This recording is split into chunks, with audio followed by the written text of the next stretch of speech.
Fala galera, muito bom dia, muito boa tarde, muito boa noite. Vamos colocar aqui a continuidade do vídeo que a gente não conseguiu terminar lá, então vamos colocar aqui, vamos lá. A gente estava falando de fatos, né?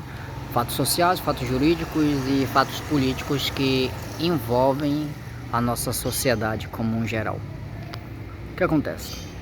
A gente estava falando do Pix, né, que seria taxado, mas não foi por causa de uma manifestação de um político que conduziu milhares de pessoas a uma manifestação digital e que todos ficaram sabendo do que iria acontecer, e juntamente com provas de pessoas sabendo que isso seria danoso para a população no geral, isso mobilizou a população e, primeiro detalhe, não sensibilizou o criador do projeto, tá ok? Não sensibilizou, porque esse não se sensibiliza, ele apenas é sensitivo, ou seja, quando algo dá errado, eles tendem a mudar a ideia para ver como é que vai aplicar ou mudar a ideia para que aquele projeto venha passar. Ou seja, a taxação do Pix não foi feita, mas automaticamente veio um novo imposto logo depois. Ou seja, de um jeito ou de outro, a população foi atingida com esse ato, né, do governo. E voltando para o raciocínio sobre uma pessoa se manifestou e milhares de pessoas aderiram a essa ideia. Beleza, o Pix, né, seria taxado, mas a primeira verdade é, se não iria ser taxado, por que voltaram atrás? Só se volta atrás com uma decisão quando essa decisão é tomada. Beleza, todo mundo já é ciente dessa situação. Mas olha só, logo em seguida, meses depois, mais ou menos um mês depois desse evento, foi lançado um novo imposto. E isso ninguém percebeu. Por que que ninguém percebeu? Porque enquanto a população estava... Ou seja, enquanto a população estava focada naquele vídeo sobre a taxação do Pix, automaticamente essa população ela não conseguiu enxergar o que estaria por detrás desta ação. Ou seja, a primeira estratégia não funcionou, mas a segunda funcionou. Por que isso? Significa que a primeira estratégia de fato era para saber o que estava acontecendo, ou seja, para identificar a emoção da população. Então eles identificaram que a população estava preparada e muito focada em identificar um problema. Só que enquanto ela foca em um problema, automaticamente ela tira o foco de outros problemas. E com isso eles criam exatamente por detrás da cortina esse novo imposto. Ou seja, eles descobriram qual é o ponto fraco da população. É exatamente a manifestação. E aí, essas manifestações, tanto digitais quanto nas ruas que está ocorrendo, eu tenho que falar para vocês uma verdade. A democracia, ela não existe sem a manifestação do povo, certo? Certo, verdade. É proibido fazer manifestação? Não. Algum juiz já declarou proibição às manifestações? Não. Por que ele não faz isso? Exatamente porque se ele fizer, automaticamente ele já era. Perdeu a guerra que ele vinha declarando a todos. É por isso que ele precisa deixar que as pessoas vá para a rua. É necessário que ele deixe, ou seja, ele está deixando a corda solta para você se manifestar. Ou seja, o que o mundo está vendo? Não está acontecendo nenhum regime totalitário, porque se fosse não haveria manifestações nas ruas, não haveria povo na rua. Ou seja, é necessário a população entender que essa sensibilidade sobre a democracia. Ou seja, literalmente, não. Mas por detrás da cortina está acontecendo. Por quê? O mundo acha que o Brasil é democrático porque toda democracia tem o direito de se manifestar. E a população está se manifestando. O problema é que a nossa Constituição dá direito de você se manifestar, mas ela não lhe dá autoridade de ser escutada. Ou seja, por mais que exista a parte que a democracia defende a manifestação do povo, mas ela não defende que o direito do povo será exercido, ou seja, pelos representantes. Ou seja, existe o Congresso, existe o Senado, existe as câmaras, mas de nada prestam. E aí entra uma nova percepção que eu tenho sobre essa situação. Ou seja, o nosso Congresso Nacional, ele tem problemas sérios de corrupção que estão sendo julgados pelo STF. E o STF tem problemas muito sérios com senadores e deputados. E você sabe o que é isso? Isso é trânsito, né? O que acontece? A Suprema Corte tem trânsito no Senado, a Suprema Corte tem trânsito na Câmara Federal e também em outras câmaras, vamos dizer assim, é bem provável, porque tem os tribunais de justiças inferiores, então todos têm trânsito em todos os lugares, ou seja, todos sabem do que todos fazem. Vamos colocar um exemplo aqui.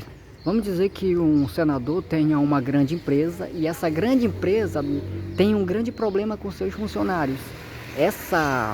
Esse problema vai ser resolvido lá na Suprema Corte.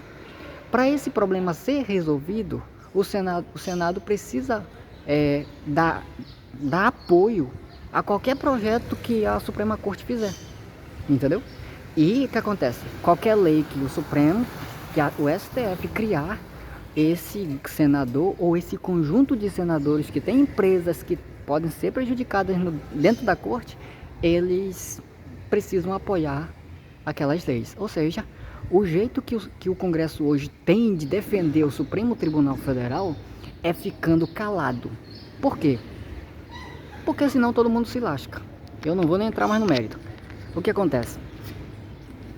Agora nós temos o problema que causa o problema dos dois.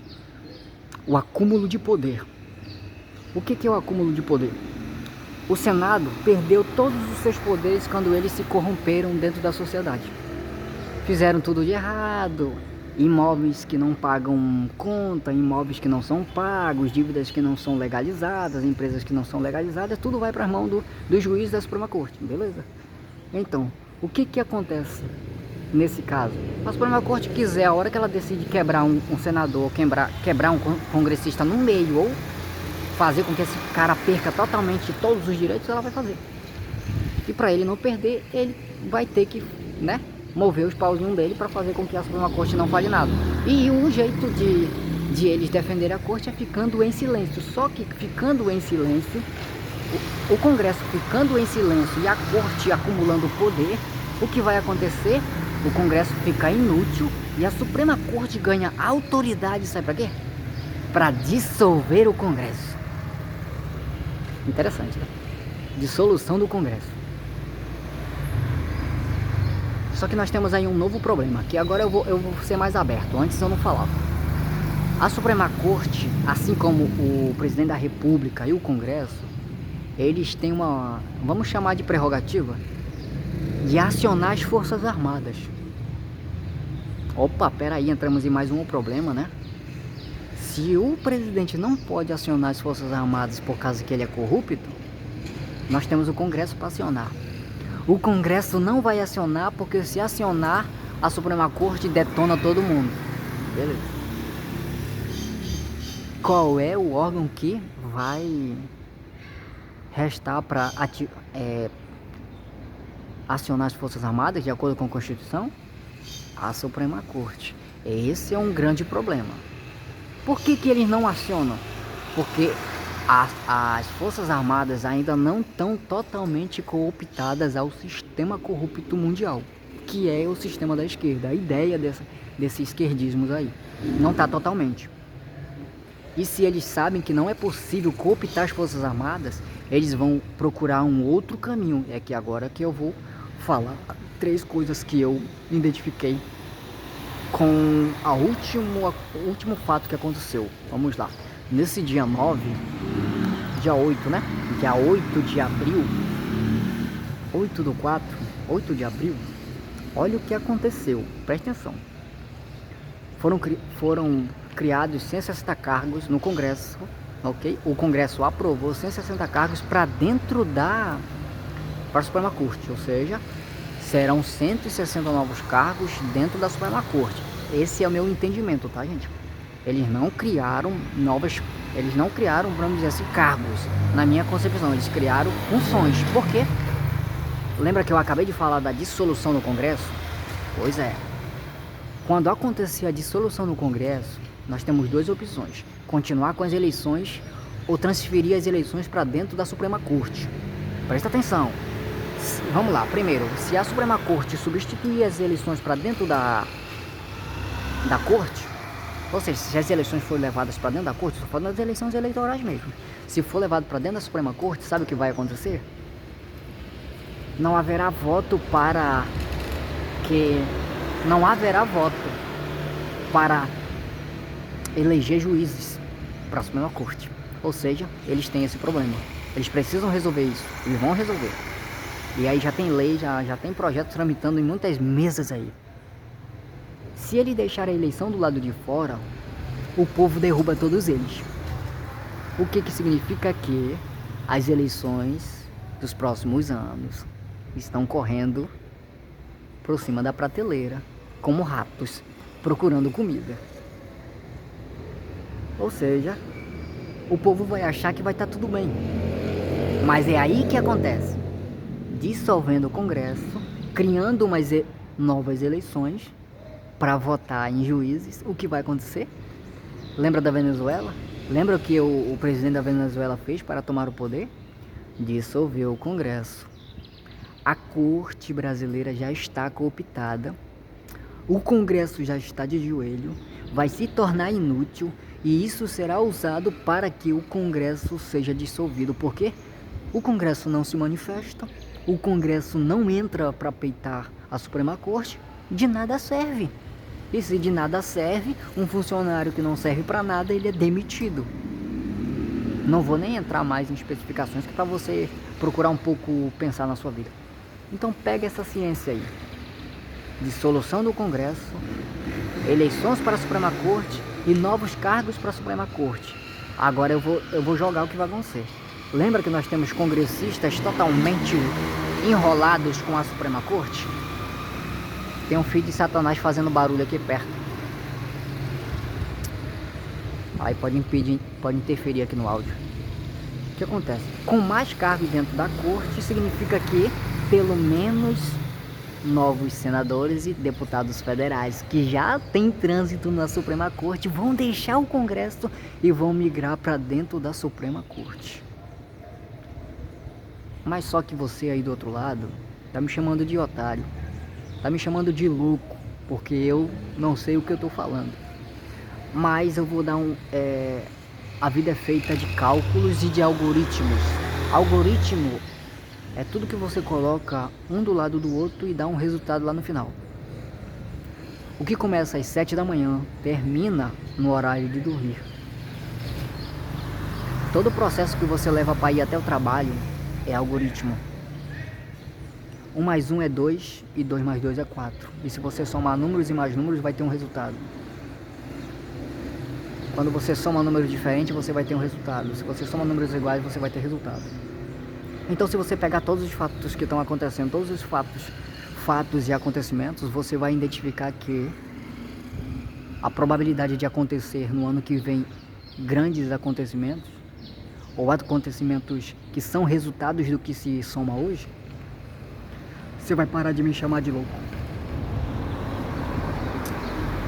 Estão causando problemas para o Brasil, dentro do Brasil, para que assim... Vamos lá.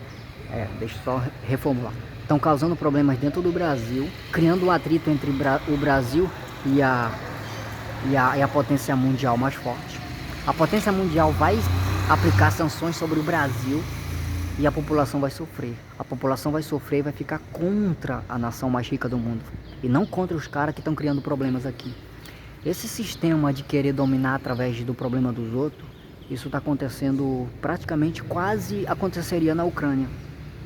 Só que descobriram qual era o motivo e qual eram os fatos, ou seja, o algoritmo que seguia para dar o resultado que o representante da Ucrânia queria, foi descoberto.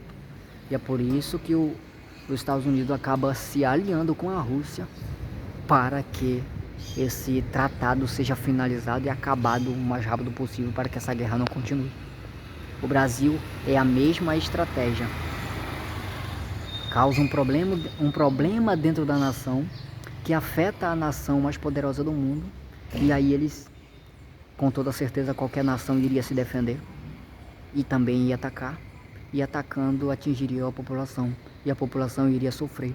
E a população ia ficar contra aquele que estava lhe atacando. Mas na verdade, sem conhecer a fonte e a raiz desse problema, ela fica do lado errado da história. E aí o que acontece? Eles continuam no poder. Então presta atenção.